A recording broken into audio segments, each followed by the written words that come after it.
What's happening, everybody, and welcome back to the Chaplaincy on the Go podcast. I'm your host, Josh Zorhoff, and this podcast is brought to you by the Fearless family of churches and my good friends at Care Portal. And I'm excited to have a conversation with you today about our stress responses. We've been talking about different ways that we navigate emotions, whether that's raising emotionally strong boys or how we work through tough emotions with our spouse. But I want to take some time to work through how we interact with stress and really how we respond to stress. And one of the things that we want to talk about today are the stress responses that we have when we get stressed out. There are different stress responses, and I want to walk through those with you. Whenever we are stressed out, whenever we are, for lack of a better term, triggered in a stress or triggered by a stressful experience, it engages something that's called the sympathetic nervous system. It's the part of our body that kicks in to defend itself or to work through that stress in some way or respond to that stress in some way. And I just want to walk through some of the stress responses that we have. And as we go through it, I'd like to invite you to pay attention to the different stress responses and maybe even pay attention to how you process through your stress or which of the stress responses you identify with. The first stress response that we have is fight. This is where we power up. If you think a little bit of maybe when you were younger playing hide and seek, or you were in a quiet room by yourself and someone jumped out and kind of startled you and you put your hands up like you were ready for a fight, like you needed to protect yourself and you had that jolt of adrenaline. That is a stress response. It's the fight response. Fight is when we get big, sometimes we get loud, we power up. And when people are under stress, and whether that stress is because you got scared or because you were intimidated or because you felt small in some way, when you have that stress response and you power up, your gestures get bigger, your words get louder, maybe even your posture gets a little more intimidating, or you get that look on your face, or you start pointing your finger. That's a stress response called fight. You want to power up. Or you feel like you need to defend yourself in some way. Now, here's the reality, and here's what we know about that stress response. It's normal to have a stress response of fight, but you need to be aware of it because not every situation is good for you to have that fight response. Another response is flight. This is the response where you feel like you need to escape, or you feel like you need to get away, or you want to run away. If fight is getting big, flight is getting small, feeling like you need to retreat in some way. Typically in marriages, there's usually one person who fights, and then there's another one who is a flighter or one who runs away. And so you usually have this unique dance of one of the spouses in an argument saying, come here, come here, come here. And the other one saying, get away, get away, get away. One person saying, we need to fix this. And the other one says, I don't want to deal with this. And so you have this cumbersome and sometimes awkward chasing each other around the house in some way. And that flight response is really powerful. I've known a lot of people in my time as a therapist that do power up when they feel stressed out, but I've also known a lot of people who power down. They just get really small and they run away. And maybe that's you. Maybe when you feel stressed out, you kind of want to escape. I remember when I was a kid, I would watch movies, and whenever I felt like someone was doing something embarrassing in the movie, I would cover my face with my shirt because I just didn't want to watch it, or I'd plug my ears. And even now I do that sometimes as well. And I've noticed sometimes with children that I work with, or sometimes with children that I interact with, when they feel embarrassed, they will cover their face with their shirt just like I did. And that's kind of a flight response of just wanting to escape, wanting to get away. And it's super important. Just ask the question, do I have that same kind of stress response? Am I a fighter or am I a flighter? Here's another stress response for you. Fawn. Now, this one sometimes doesn't get talked about, and it sometimes gets overlooked. But people who fawn, they fawn over others when they are under stress, usually get overlooked because they are trying to please other people in their place of stress. When they're stressed out, they'll do everything they can to make sure everybody else is happy because they want to make sure that no one sees how stressed out they are. They overcompensate for their stress and they try to take care of everybody else. And this is really dangerous because if you are a people pleaser by nature, like I am, I have the disease to please, but if you're a people pleaser by nature, and you get into this stress response of fawn, then you are in trouble of burning through reserves that you don't have readily available. There were a few years ago, I went to a funeral and I saw a person who had lost a loved one at the funeral, and it was the funeral of their loved one that they were at. So they were there mourning the loss of their loved one, and they walked around making sure everybody else had something to eat. That was a stress response. Even though this person was struggling and in pain and grieving, they couldn't help in their stress. They couldn't help but make sure that everybody else was taken care of. And though at times that seems like it might be a good thing, you're going to wear through the reserves that you have. So if you are one who fawns, you want to be really, really careful, because fawning is actually your brain and your body's way of saying, I'm not okay right now. And you don't want to look past that. You want to pay attention to that. Here's another one. Find. So this is one also that we typically don't think about as a stress response. Most of us have heard of flight. Most of us have heard of fight. Some of us have heard of freeze, which we'll talk about in a minute. Most people have not heard of find. And find is super important to pay attention to. People who find in their stress response will look for others to manage their anxiety or stress for them.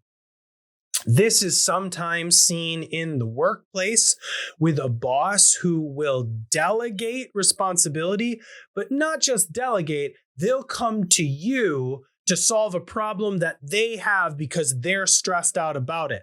Happens a lot in business. It also happens a lot with men. And I'm specifically talking to men in this podcast who have young children. You manage your stress all day long. You can't blow up at your coworkers or your colleagues because you'll get in trouble for that on the job.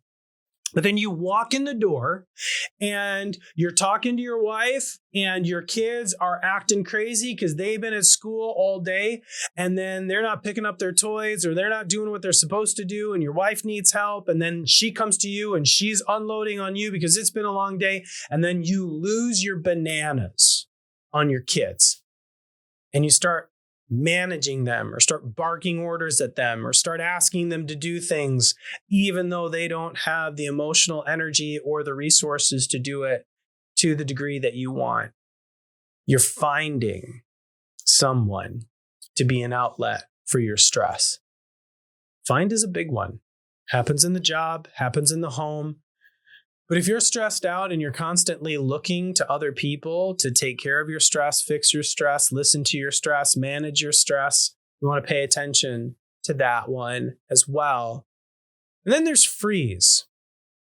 Freeze is where things are so stressful that you have one of the, I don't know if you've ever had one of these moments, but you put your hands on your temples and you rub your head and you close your eyes and you're like, I just can't even. I can't adult today. I can't deal with this right now. I just can't right now. And you start to feel this weight and this pressure of this stress that is pulling you down and overwhelming you to the point where you can't even think anymore. And you kind of get paralyzed. You kind of get into this spot where you're like, I just can't anymore. I can't do this. That's freeze. In extreme forms, this is where people completely stall out. They go silent. They completely retreat or withdraw. They don't want to get out of bed. This is where the cortisol levels in the brain get so high that we start to just kind of shut down.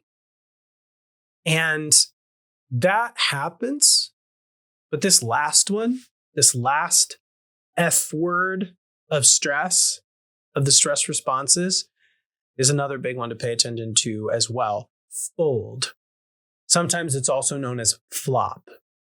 But this is where the stress gets so significant and the response is so extreme that it basically takes us to a place where our body triggers what is called the parasympathetic nervous response or the relaxation response, but it does it in an extreme way, and we just crash. Think about maybe a toddler that has a horrific meltdown and there is no mother around or no father around to pick them up and soothe them. And so they just cry and cry and cry and cry and get louder and louder and louder until their brain and their body can't take it anymore. And then they just crash. They just pass out. Well, that's a stress response too. But if that stress response continues time and time again, the brain and the body, they get used to that. And then all of a sudden, these responses become our go-to or our normal. And this is why it's so important to soothe the child. When they're scared or overwhelmed, it's so important to pick a child up and hold them when they're not feeling okay, because it helps them to calm down. They don't know how to calm down themselves. And if their brains get used to that extreme duress and that extreme distress, and then they get used to just crying themselves into calm, they'll never learn to regulate, and they'll never learn how to actually in a normal and healthy way respond to stress. And all of these are kind of on a continuum. We start with fight or flight when we are under stress. We'll move to fawn or find. In extreme cases, we'll get to freeze. And then in really extreme cases, we'll get to fold. And it's possible for one or many of these to be a reality for individuals. I at times fight. I at times fawn. I at times bind. Sometimes I freeze. And so it's important to pay attention to that and just ask the question, what is your go-to response? What is your typical response? Or maybe what is your children's response? Or what's your spouse's response or your boss's response or your coworkers?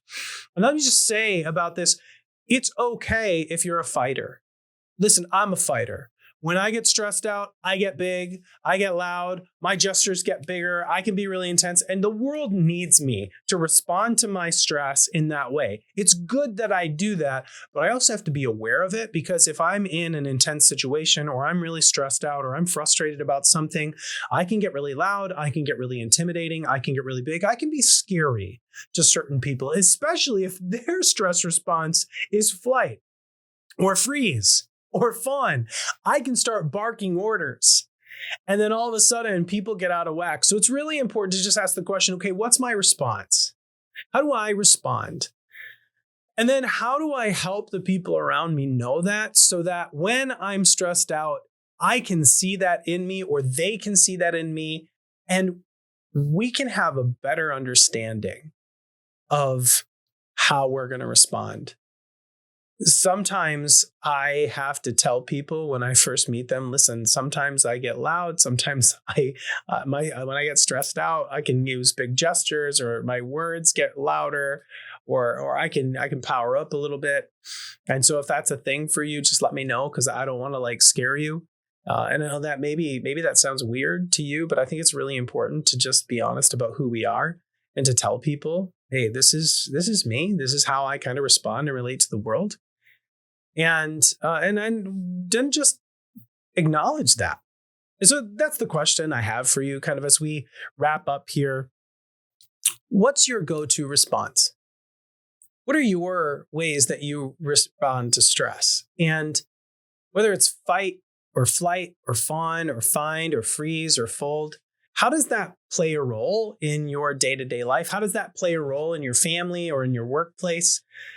And make a note of that. In the comments and the podcast notes, we'll have a little infograph for you to print out and maybe work through some of those questions, maybe think through some of those responses. And I'd love to just hear from you. What are some ways that you respond to stress, or how can you maybe better understand these stress responses in your life? If this has been a helpful episode for you, we'd love for you to share it with a friend. We'd also love for you to consider reaching out to us, telling us a little bit about how this has helped you. Maybe give us a follow on iTunes or Spotify. Give us some stars. That'd be amazing. And we'd also love to maybe come into your workplace and share a little bit about stress responses and how that works with our interpersonal relationships. If you'd like that, you can send us an email to chaplaincy@fearlessfollower.org. Or you can go to our website, fearlesschaplaincy.org. We'd love to come in, talk a little bit about the different types of stress and how we respond to them, or other areas of emotional health and wholehearted living in your workspace. That's all we've got for you now. We'll talk to you next time.